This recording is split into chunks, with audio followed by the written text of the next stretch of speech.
Hello everyone, welcome back to GK Today. Myself Sia Verma and very good morning. I hope you all are doing very well.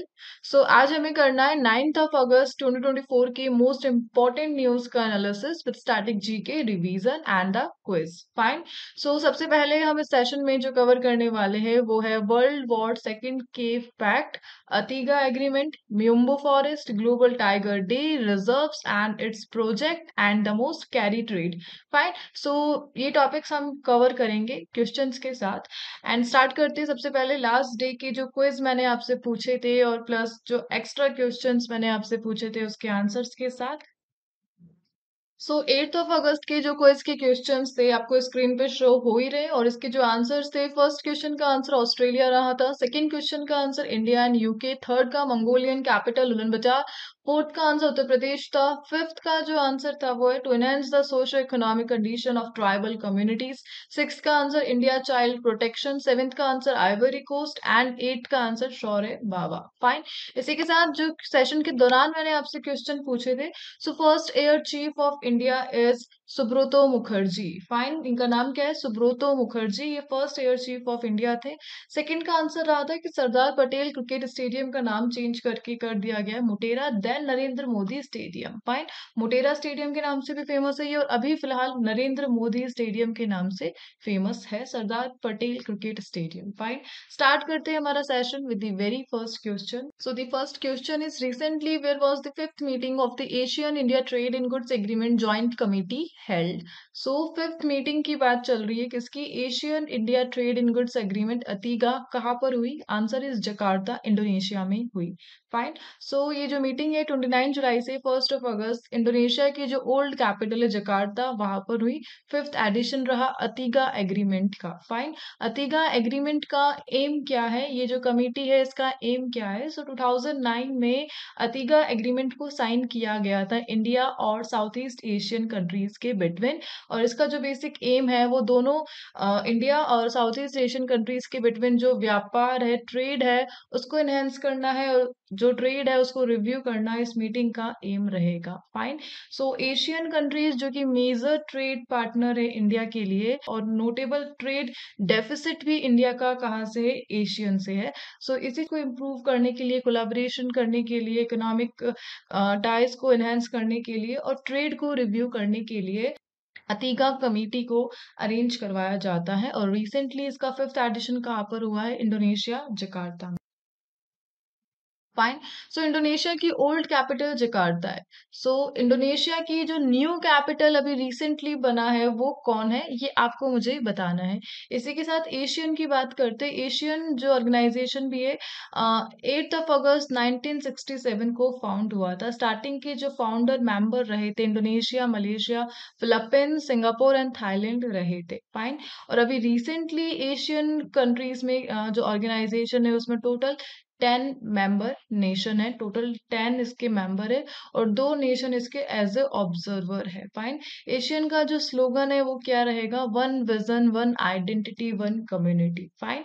इसी के अलावा India के perspective से देखा जाए तो इंडिया ने स्टार्ट किया था look east policy. Fine. Look east policy को ध्यान रखना है 1992 में इसको स्टार्ट किया था. किन्होंने स्टार्ट किया था? पीवी नरसिम्हा राव ने स्टार्ट किया था. पीवी नरसिम्हा राव ने लुक ईस्ट पॉलिसी को 1992 में स्टार्ट किया था ताकि जो इंडिया का एंगेजमेंट है किसके साथ? साउथ ईस्ट एशिया रीजन के साथ, उसको बढ़ावा मिल सके, इनहेंस किया जा सके, स्ट्रेटेजिक टाइज को बिल्ड किया जा सके इंडिया और साउथ ईस्ट एशियन कंट्रीज के बिटवीन. फाइन. सो आपको ध्यान रखना है लुक ईस्ट पॉलिसी जो कि 1992 में पीवी नरसिम्हा राव ने लॉन्च किया था.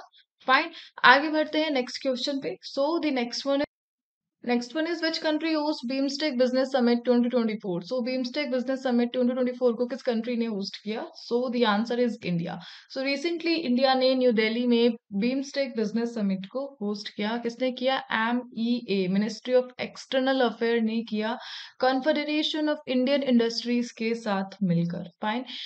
इस समिट को इनोग्रेट किया डॉक्टर S. J. शंकर ने जो कि हमारे फॉरेन मिनिस्टर भी है. एंड बेसिक एम क्या है? है कि रीजनल ट्रेड को एनहेंस करना है और इन्वेस्टमेंट को बढ़ावा देना है बीमस्टेक कंट्रीज में। अब बीमस्टेक कंट्रीज में कौन कौन सी कंट्रीज काउंट होती है, let's see. So BIMSTEC generally stands for Bay of Bengal Initiative for Multi-Sectoral Technical and Economic Cooperation। और इसमें जो मेंबर है, टोटल 7 कंट्रीज इसके मेंबर है, Bangladesh, Bhutan, India, Nepal, Sri Lanka, Myanmar and Thailand. और जो बीमस्टेक सेक्रेटरीट है वो कहाँ पर लोकेटेड है, ढाका में लोकेटेड है। फाइन। अब आपको मुझे बताना है कि बीमस्टेक का फाउंडेशन ईयर कौन सा है, कब फाउंड किया गया था बीमस्टेक को। फाइन। आगे बढ़ते हैं नेक्स्ट क्वेश्चन पे।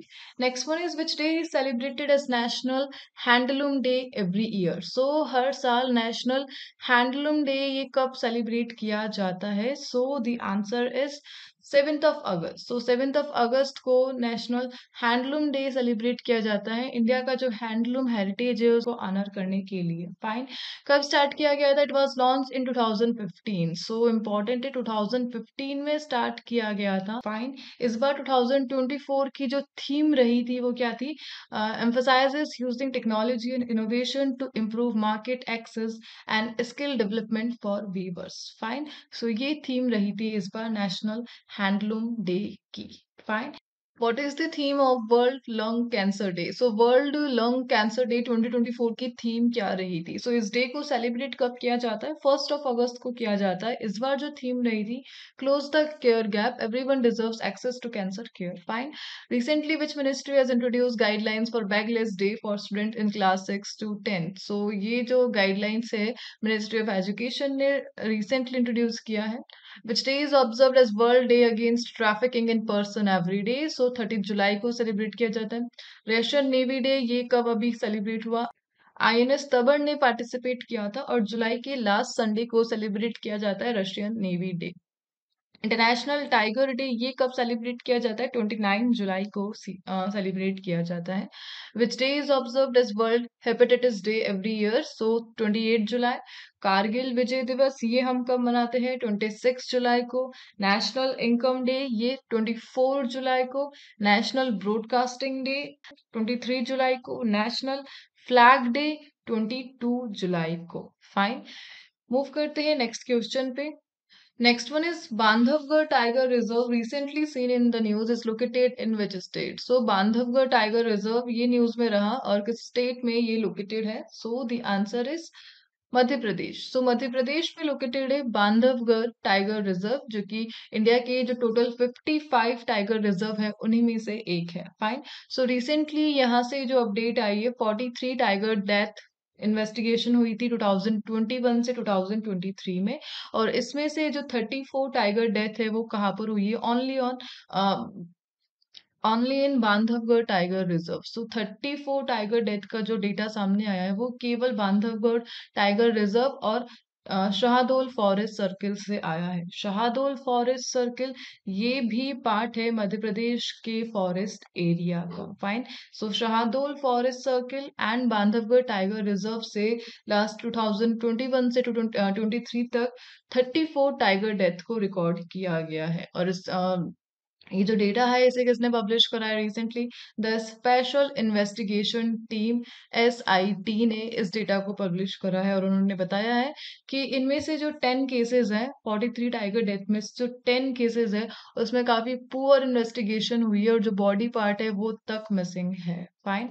इसी के अलावा बांधवगढ़ टाइगर रिजर्व की बात की जाए तो इसको एस्टेब्लिश किया गया था कब, 1993 में एस्टेब्लिश किया गया था, और रॉयल बंगाल टाइगर की हाई डेंसिटी के लिए ये जगह फेमस है। फाइन।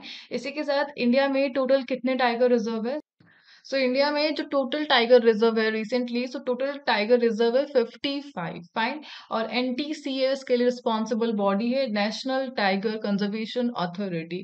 इंडिया का जो लार्जेस्ट टाइगर रिजर्व है वो कौन सा है, श्रीशैलम टाइगर रिजर्व। और कहाँ पर लोकेटेड है ये श्रीशैलम टाइगर रिजर्व, आपको देखने को मिलेगा आंध्र प्रदेश तेलंगाना में देखने को मिलेगा। और जो सबसे स्मॉलेस्ट टाइगर रिजर्व है वो कौन सा है, बोर टाइगर रिजर्व, जो कि महाराष्ट्र में लोकेटेड है। फाइन। इसी के साथ ग्लोबल टाइगर डे ये हम कब सेलिब्रेट करते हैं, ग्लोबल टाइगर डे को सेलिब्रेट किया जाता है 29 जुलाई 29 को। सो यहाँ से ही आपके लिए क्वेश्चन है कि रिसेंटली 55th टाइगर रिजर्व जो बना है वो कहाँ से बिलोंग करता है, क्या नाम है? ओके, राजस्थान से बिलोंग करता है। नाम क्या है ये आपको कमेंट करना है। फाइन, आगे बढ़ते हैं नेक्स्ट क्वेश्चन पे। Next one is Miombo forest recently seen in the news is mainly present in which continent? So Miombo forest ये भी न्यूज में रहा था और किस कॉन्टिनेंट में ये पाया जाता है? सो ये फॉरेस्ट पार्ट है अफ्रीका का। अफ्रीका कॉन्टिनेंट में लोकेटेड है miombo forest. Fine, so recently जो यूनाइटेड नेशन है द यूएनएफएओ, यूनाइटेड नेशन का जो फूड एंड एग्रीकल्चर ऑर्गेनाइजेशन है, and Italian agency for development cooperation, उन्होंने एग्रीमेंट साइन करे हैं। दो एग्रीमेंट साइन करे हैं ताकि प्रोटेक्ट किया जा सके म्योम्बो फॉरेस्ट को और ट्रेड को इनहेंस किया जा सके। किसके बिटवीन? मोजाम्बिक और जिम्बाब्वे के बिटवीन। सो मोजाम्बिक और जिम्बाब्वे के बिटवीन ट्रेड को इनहेंस करने के लिए प्लस म्योम्बो फॉरेस्ट को प्रोटेक्ट करने के लिए रिसेंटली यूएन के एफएओ ने और Italian agency for development cooperation ने एग्रीमेंट साइन करे हैं। फाइन, बेसिकली जो मोएम्बो फॉरेस्ट है ये अफ्रीका में लोकेटेड है। 7 साउथर्न अफ्रीकन कंट्रीज, कितने कंट्रीज में फैला हुआ है? अफ्रीका की 7 कंट्रीज में ये स्प्रेडेड है ये area miombo forest. Fine, so basically you have to remember कि जो फर्स्ट प्रोजेक्ट अभी रिसेंटली न्यूज में रहा था जो कि साइन हुआ है एफएओ और आईएडीसी के बिटवीन, वो कौन सा प्रोजेक्ट है? Integrated transboundary sustainable management of miombo forest, ये फर्स्ट प्रोजेक्ट रहा था जो अभी साइन हुआ है। और जो कि सेकंड प्रोजेक्ट अभी न्यूज में रहा था जो एफएओ और इटालियन एजेंसी के बिटवीन साइन हुआ है वो है ट्रेड को एनहेंस करना है, जिम मोजा agriculture value chain and trade development project. ठीक है, ये फोकस करेगा जिम्बाब्वे और मोजाम्बिक के बिटवीन ट्रेड चेन को एनहेंस करने के लिए। फाइन, इसी के साथ एफएओ की बात की जाए, फूड एंड एग्रीकल्चर ऑर्गेनाइजेशन 1945 में इस बॉडी को एस्टेब्लिश किया था, यूएन ने किया था। और अभी रिसेंटली इसमें 195 मेंबर है। अब 195 में ध्यान रखना 194 तो कंट्रीज है, जबकि एक ऑर्गेनाइजेशन एफएओ का पार्ट है, कौन सा? The European union. So recently इसको ध्यान रखना है कि यूरोपियन यूनियन एक ऑर्गेनाइजेशन है जो एफएओ का मेंबर है और इसके अलावा 194 कंट्रीज है जो कि एफएओ का पार्ट है। फाइन, आगे बढ़ते हैं नेक्स्ट क्वेश्चन पे। Next one is Sariska Tiger Reserve recently seen in the news is located in which state? So Sariska Tiger Reserve ये न्यूज में रहा था और किस स्टेट में ये लोकेटेड है? So the answer is Rajasthan. So Rajasthan में लोकेटेड है सरिस्का टाइगर रिजर्व। न्यूज में क्यों रहा? क्योंकि रिसेंटली सुप्रीम कोर्ट ने डायरेक्शन दिए हैं सरिस्का टाइगर रिजर्व के कंजर्वेशन के लिए। यहाँ पे बताया जा रहा है कि जो वाइल्ड लाइफ है वो काफी ज्यादा डैमेज हो रही है just because of uncontrolled tourism and traffic. So external जो फैक्टर्स है जस्ट लाइक टूरिज्म हो गया, ट्रैफिक हो गया, सरिस्का टाइगर रिजर्व की वाइल्ड लाइफ को डैमेज कर रहा है और इसके कंजर्वेशन के लिए सुप्रीम कोर्ट ने अभी रिसेंटली डायरेक्शन प्रोवाइड करे है। दैट्स वाई ये क्वेश्चन अभी न्यूज में रहा था सरिस्का टाइगर रिजर्व जो कि कहाँ पर है? राजस्थान में। बेसिकली अरावली हिल्स में स्प्रेडेड है ये एरिया सरिस्का टाइगर रिजर्व। 1955 में इसको एस्टेब्लिश किया गया था। नेशनल पार्क ये बना था 1979 में। फाइन, इसी के अलावा tiger reserve 55 total tiger reserve अभी हमारे पास है जो कि प्रोजेक्ट टाइगर का पार्ट है। इसी के साथ एक टर्म आपको ध्यान रखनी है जो कि टाइगर्स प्रोजेक्ट टाइगर से रिलेटेड है, that is M stripes. M stripes का जो फुल फॉर्म है monitoring system for tigers intensive protection and ecological status. ये एक सॉफ्टवेयर प्रोग्राम है जो हेल्प करता है इंडिया में जो टाइगर रिजर्व है उन्हें मैनेज करने के लिए और मॉनिटर करने के लिए। सो इंडिया में टाइगर रिजर्व को मैनेज एंड मॉनिटर करने के लिए एक सॉफ्टवेयर प्रोग्राम है। उस सॉफ्टवेयर प्रोग्राम का नाम क्या है? M stripes. फाइन, पीवाईक्यू का क्वेश्चन है ये। एम स्ट्राइप्स किससे रिलेटेड है? बेसिकली किसने लॉन्च किया था? एनटीसीए ने लॉन्च किया था। कब? 2010 में। और किसके साथ मिलकर? Wild life institute of India WII के साथ मिलकर एनटीसीए ने 2010 में इस सॉफ्टवेयर को लॉन्च किया था एम स्ट्राइप्स। फाइन, सो टाइगर से ये क्वेश्चन को आप ध्यान रखना है। आगे बढ़ते हैं नेक्स्ट क्वेश्चन पे। Next one is Parivesh portal recently seen in the news is developed by which ministry? So Parivesh portal अभी न्यूज में रहा और किस मिनिस्ट्री ने इसको डेवलप किया है? So the answer is ministry of environment forest and climate change. So recently ministry of environment ने परिवेश पोर्टल को डेवलप किया है।